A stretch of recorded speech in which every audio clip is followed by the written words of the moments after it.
Good morning. I'm so excited to have you today. Thank you for being on 50 as a Mind Walk. Absolutely. Thanks for having me. Johnny is a friend of mine, good friend of mine, lives out of state. He's in town for some very fun couple of days. But he was kind enough to come in today because I asked him to, and you're probably one of the most people I'm excited to have on here and talk to, because when we first met, you've always got some great things that you say. I think we have great conversations, but you said something that this is Johnny P, and he's from Colorado. Mm-hmm. He's an extraordinary professional. We won't go into all that today. We're going to separate those things out from being 50 and plus. But he said something to me, you guys, that I was like, oh, that is so good. And if I may be so bold to say that you said that, he said, Wendy, if you think being 50 is hard, you should try to be 50 and gay. Mm-hmm. You said, and I have to give a little preface that your sweet husband passed away from cancer after a very, very valiant battle. He was a sergeant. He was a police sergeant in Breckenridge, Colorado. In Breck. And very, very well respected, great couple. And I watched that journey for you. And that's a whole nother 50ism, for God's sakes.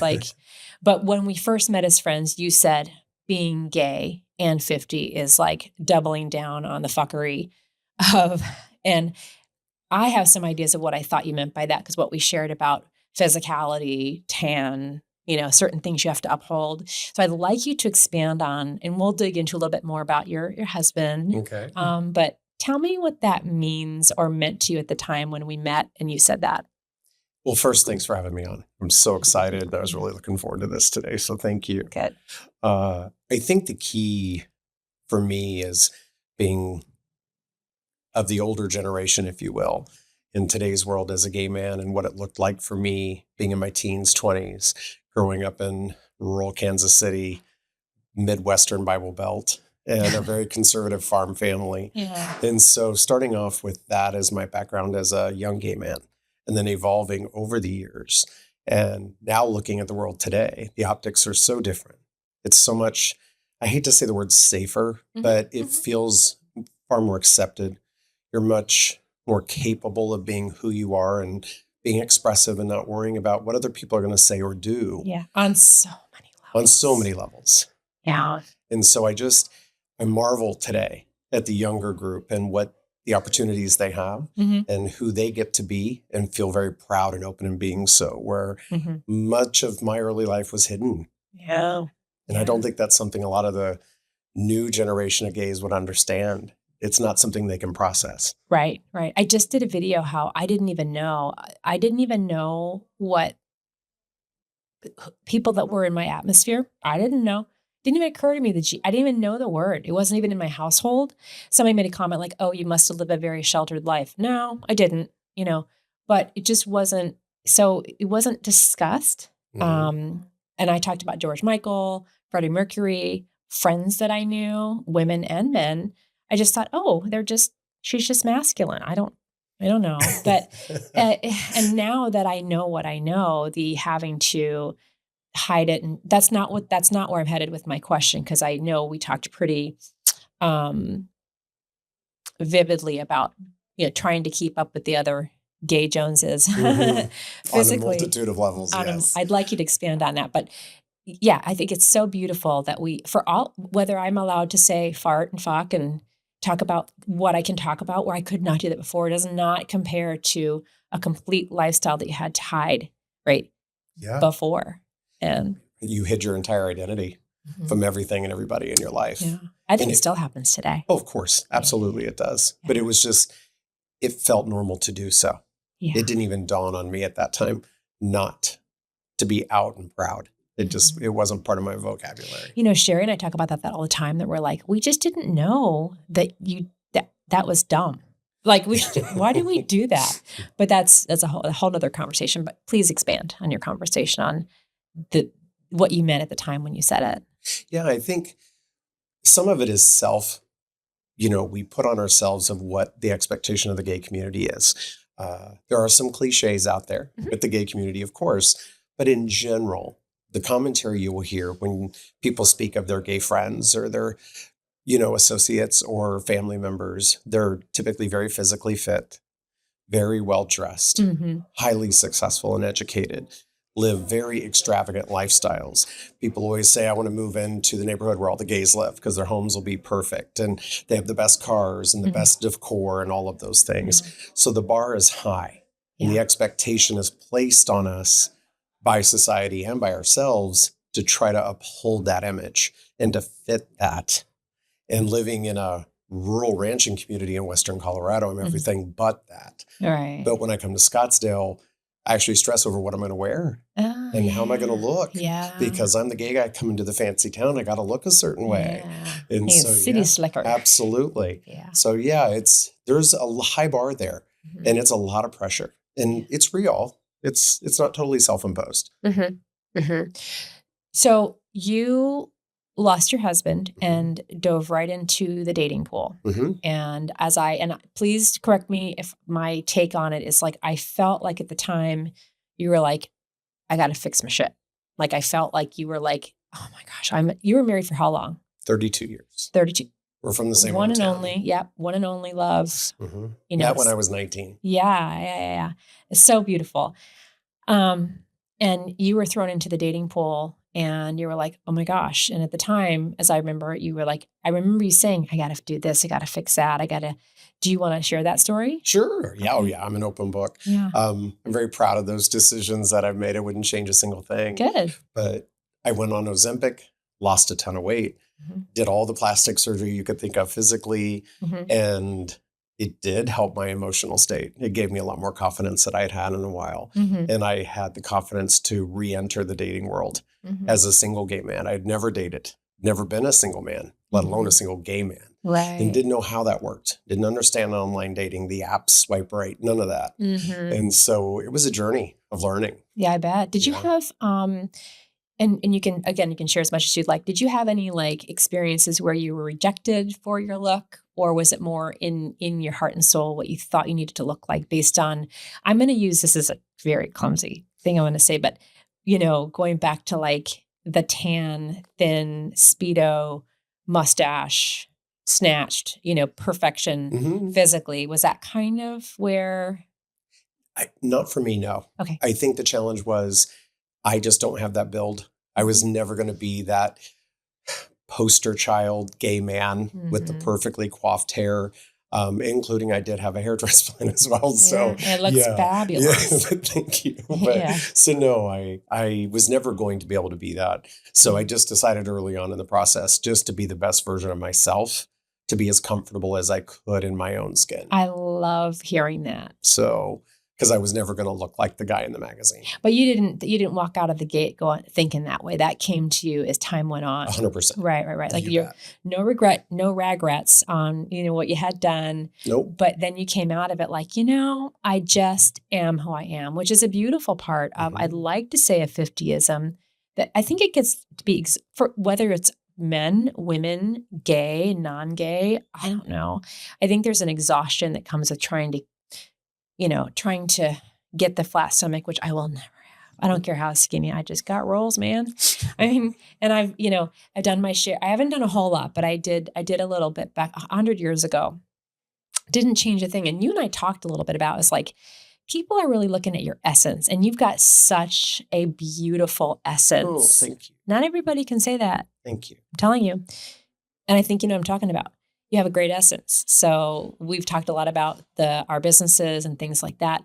When you look at someone, like I look at my face and I can pick it apart, but I don't see that in other people. I see their awesomeness, right? Of course. So like when did your husband pass? What year? 4 years? It was 2.5 years ago. Oh my God. I thought it was 4. So just 2.5 years ago, you've gone through a metamorphosis, not only physically, but emotionally and geographically and domestically. You have a wonderful gentleman in your life. I do. And it's interesting to see that you're able to create a space where you're like, you know what? I'm going to be who I am, right? You can't keep, this is who you are. This is who you are. It's as yeah, I'm very comfortable with that now. Yeah. And there's, as you know, I'm dating a true cowboy, and there's a Yeah. little bit of insecurity involved in that. Grip. He's dating grip. He's definitely the gay rip. But He is other than wanting very to handsome. maintain myself for my own security and also to look good for him, Yeah. I'm I at remember peace when you now. met him and you're like, I don't know. I'm like, oh, obviously yeah. I remember when you guys started seeing each other and you're like, I don't know. But he loved you for who you were. He did. That was Fast and Furious. I loved Yes. it. I loved it. Yeah. So like if you could talk about how old are you now? I'm 53. Okay. So, oh my God, you're young guys. Don't feel it. I know. That's exactly what everybody says is like chronologically, Mhm. the number, it doesn't match the feeling. And it's just so corny, but it's so, so true. What would you say? Do you have any regrets on anything you did do? You said no, but is there anything you As would have far done? as the plastic surgery things Yeah, like that, yeah. no regrets at all. Yeah. Good. No. I think, and do you have anything else planned?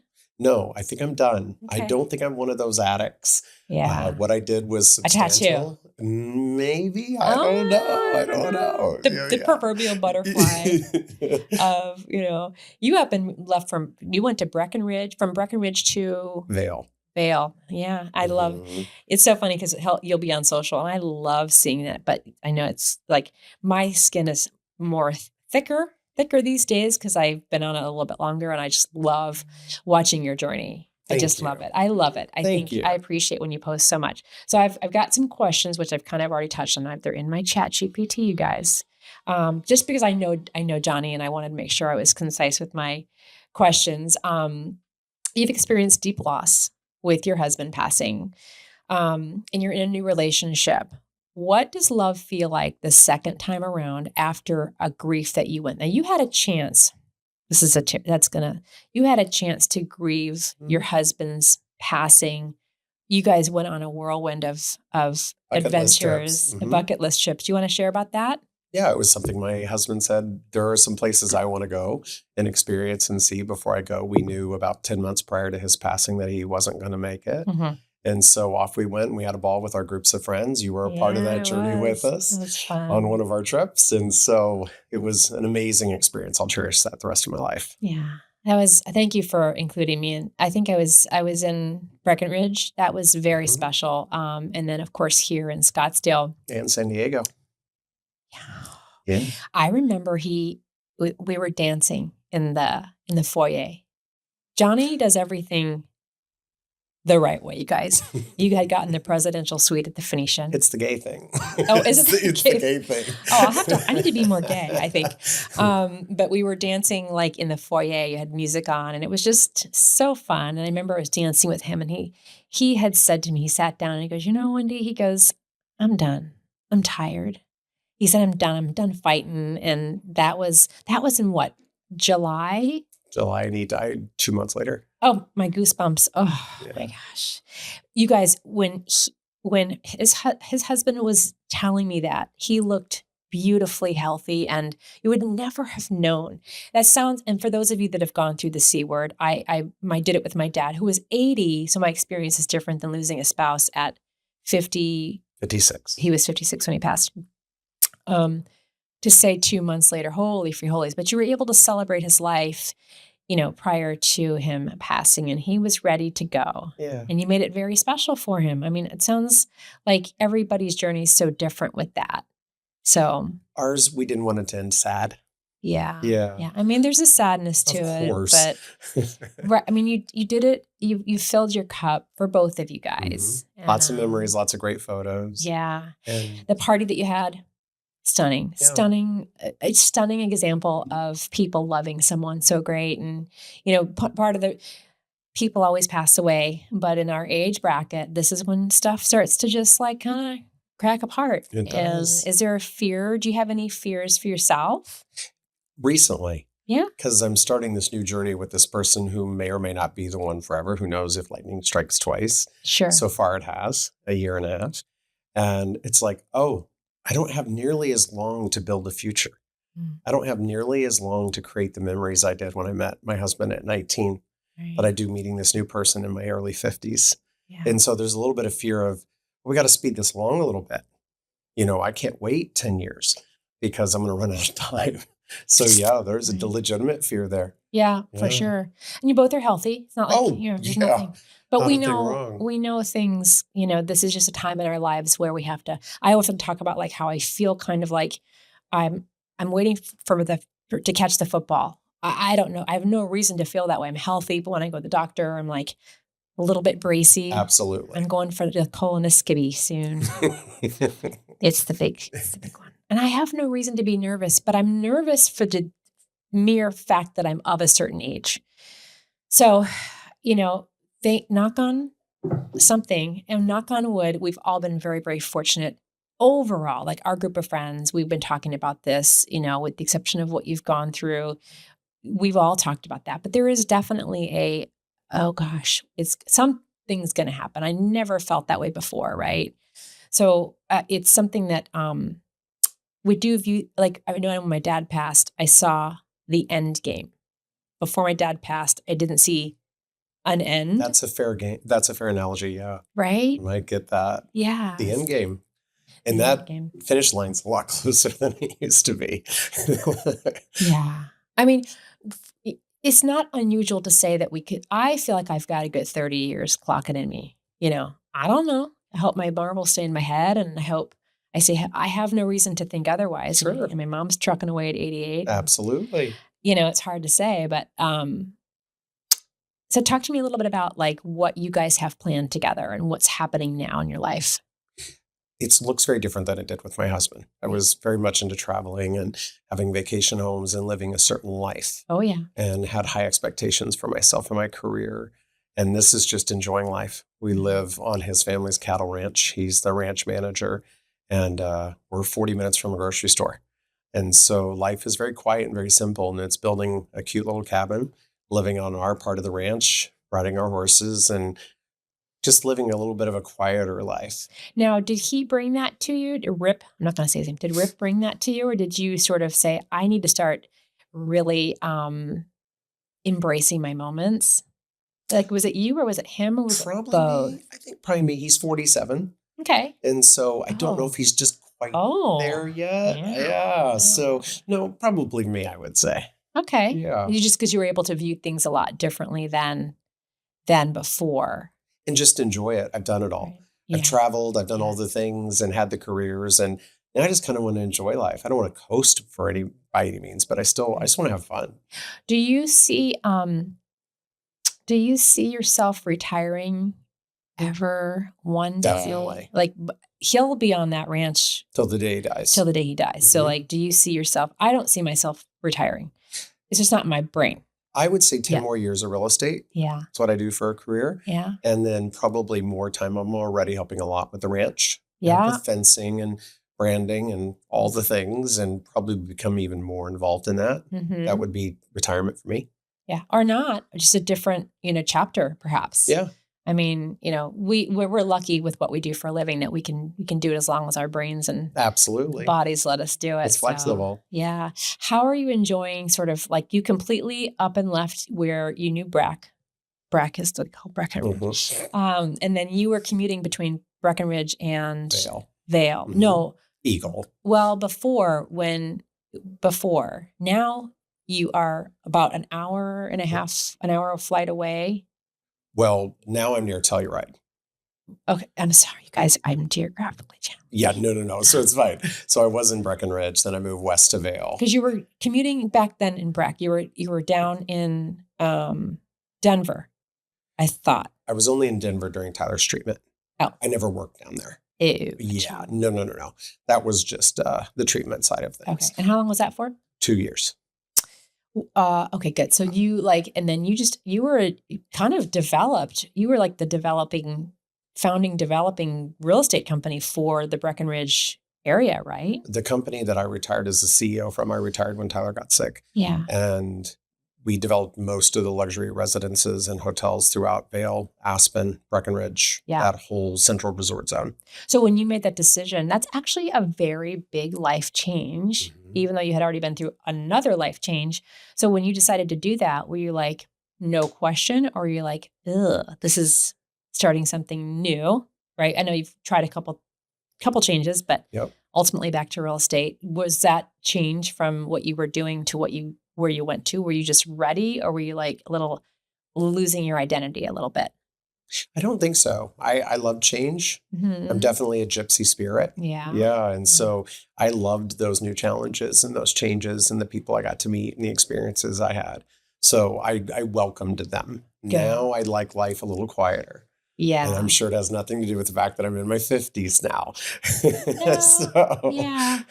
I mean, you probably throw one of the best parties ever. thank I you. mean, I have to say I that. love to throw a party. Selfishly, I miss those. But so we're going to move on to my next question for you. You've lived in environments like law enforcement where identity can be complex, just being with your husband.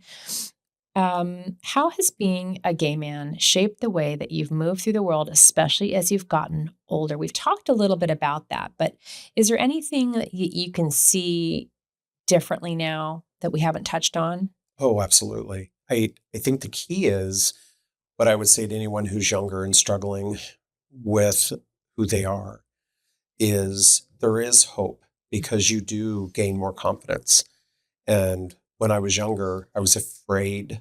My husband was in the military when I Mhm. met him, Mhm. then was a firefighter, then became a police officer, hyper male, Masculine. masculine, Yeah. absolutely. Yeah. And then we moved to rural Colorado. And that wasn't always accepting and liberal. And I always tried to adjust and conform to society. And Mhm. now that I'm getting older, I don't care anymore. It's very Yeah. easy to go, F you, I don't care. I Yeah. am who I am. And if Yeah. it's your loss if you don't like me anymore. So Mhm. I think that's the biggest gift with getting older is that I'm great being an older gay man now. Well, did he have to keep his homosexuality private as well? In the military, don't ask, don't tell. Yeah. And as a Yeah. firefighter as well. Yeah. Law enforcement, he was one of the first to bring diversity for gay officers to Colorado. Oh, that's He's won awards for fabulous. that. Oh, Yeah, and I launched Breckenridge Gay Ski Week that same year he you did just that. had Gay Ski And Week, I just right? was one of the hosts for the Telluride Gay Ski Week. Yes. Yeah. Yeah. But you know what? There was a little trepidation because all these young gay guys are coming to go skiing. And I thought, oh, they're going to be like, who's grandpa on the stage? But Mhm. that didn't happen. Do younger men hit on you? No, Oh, that's interesting. mostly women, Get out of here. 99%, Tell me more. all the time. I get more drinks purchased for me than you could ever imagine. It's always by women. Are they 50-ish? Or are they Yeah, my younger? age. Interesting. I'd say 40s to 50s. Yeah. Interesting. Very, very, very mistaken as that suburban dad type. Oh, really? Mm-hmm. Yeah, yeah, yeah. You bet. You're like, sure, but Yeah, I rarely get hit on by gay men. interesting. Mm-mm. We talked a little bit about, and this is not necessarily a 50ism, but I remember talking to you guys in the living room when we stayed at that place in Breckenridge Mm-hmm. and saying like, I was with some guys yesterday and they said, oh, as long as I'm not hit on, because one of their friends is they're 70 and their one friend who is gay kind of came out earlier and they don't care. I said, there was a time where you guys could not have he could not have come out. And I actually have two friends that are in their mid 50s. Their husbands both just came out. Oh, Now, I would say that one of my friends, they live separately and she always knew. okay. Fair. You'd have to know. The other one did not know a thing, which I find very interesting. I don't know how much of that's common, but it's It's imagine more common than people realize. where the wife does not know. Mm-hmm. Really? Yeah, Yeah. I'm very familiar. I have two dear friends who had married with kids, traveled together, and then the Yeah. husbands came out. Really? Mm-hmm. Are they still They're a couple now. Yes. so my friend that knew her husband was gay, she's embraced it and his husband is very young and she's like they all go out together. They all go out together and have so much fun and I'm like that's what I would do. I Mm-hmm. mean, God, if my husband came back and said I'm gay, I'd be like, all right. I mean, I wouldn't be mad. I'd be more upset if there was a woman than I would if it was a man Sure, or were to be absolutely. a man. I don't know why. I know that everybody would feel that way. Well, there's no way to compete. No, yeah, it's two different animals. Absolutely. There's two different animals for sure. What's been the biggest surprise for you about being in your 50s? You know how they always say you're going to start slowing down a little bit? And I Mhm. don't mean physically, I'm extremely active. Yeah. But I remember my dad telling me someday the partying and going out with your friends and all that, you're going to get tired of it and just want to have quiet evenings. I'm like, not me, no way. Never. And it absolutely is happening. Yeah. I prefer a barbecue at home on a Sunday afternoon than going out to a bar in Denver at midnight. Well, I would say in your defense, you're in a different environment now. True. Like to go out in Denver is a different animal. And that was something you guys, and Tyler did not like to go. He was not a big party man. No, right? not at He all. was a homebody, right? Not a big drinker, that no. was Johnny's husband before he passed. Yeah. Yeah. Oh, he wasn't a big drinker? Not a big one, no. Yeah. Do you find that alcohol is affecting you differently now? Oh, absolutely. Stupid, right? Stupid, yeah. So dumb. My skin doesn't look as good if I do it. I'm absolutely, the 2-day hangover is a very real thing now. Yeah, it used to be Gatorade and off I'd go. I know. Not anymore. A big fat burger. I know. Yes. I know. It's like you say to yourself, oh, cool, I can do all these things. But then your body's like, I don't think so. No. I don't think so. I'll take a week off of drinking off and I just can't believe how great I feel now going to sleep. I know. Not only look, but feel. Oh, absolutely. Right? How do you see your body? Like, do you see changes in your body that surprise you? Unpleasant ones. Yeah. Hair and weird spots. Well, gravity's for real. Yeah. I mean, things go south and and so absolutely. Yeah. And we'll just skip that one altogether. I always say, like, you can see this, but there's things you can't see that you're like, wait, what?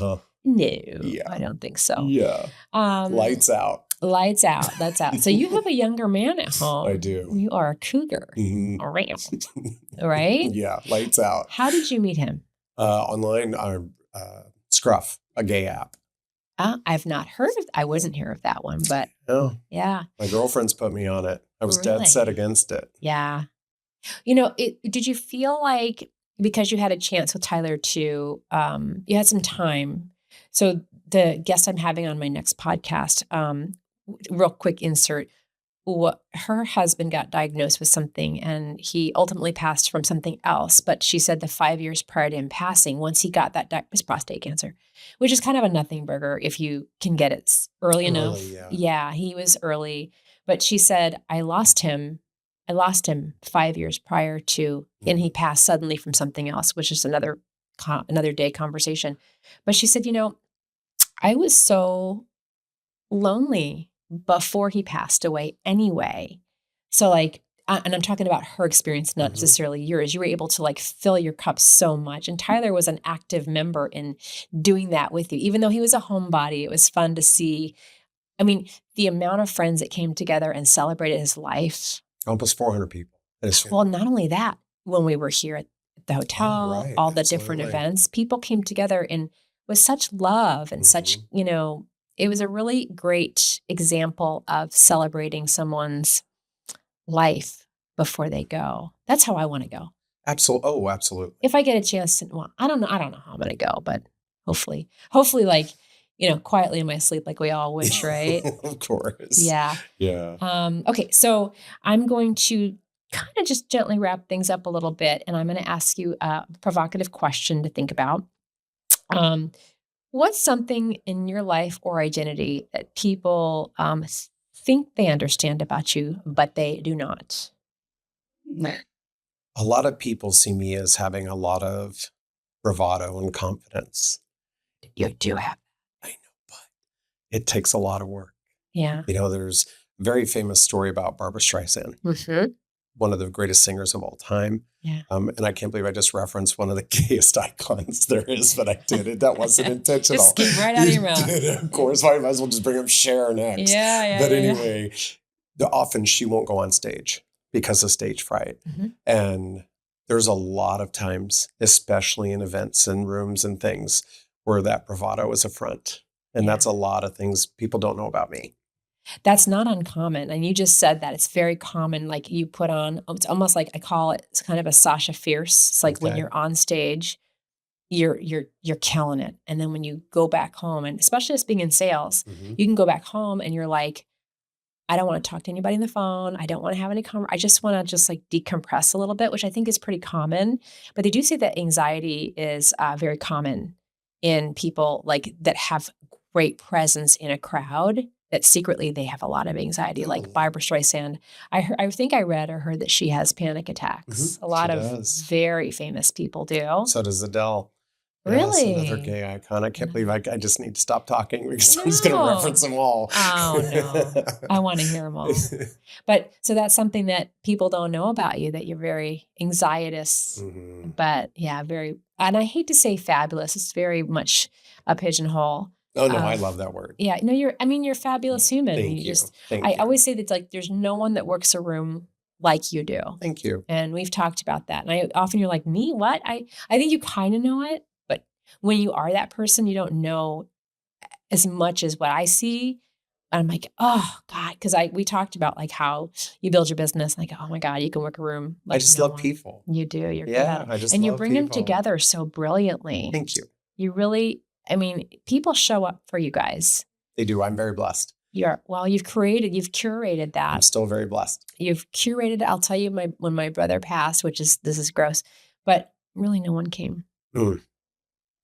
That would be a legacy that would be devastating to me to know. Well, you'd be dead, so right. But like, it's interesting to see like you throw a party and you get such great response that says it's a really an ode to your awesomeness. Thank you. So, I genuinely care for people. I love people. It's not a front. You do. Yeah. Well, Johnny, thank you for coming on today. Thank you. And talking about the fuckery of 50. Do you have any closing statements, comments that you'd like to share? I do. I think the biggest thing for the next generation, gay or not, is don't have a single regret. And if you can really look inside yourself and say, what are the things I want to accomplish? Mm-hmm. Because it does start going faster as we get into our 50s. Yes. And we do start looking at that finish line and it's a little brighter. Mm-hmm. And what can I do to make sure that if tomorrow I go, single regret. And I just had a damn good time. I love it. Yeah. It's a great motto. Last question for our next guest is, what question would you like the next guest to answer about being over 50? What is their biggest fear that they sit in every day in this new body? Because it changes at 50. Yeah. Everybody says that. The aches, the slowness, all of it. How do they work around that biggest fear to help me find some peace with that? Mm-hmm. Because it's not going to get any better. No. Well, thank you. And my 50s mindfuckers, thank you for listening today. And I hope you found this to be kind of cool and a little bit of an insight on a really amazing man and his journey in a very short time. So thank you, Johnny, for being here today. You bet. All right.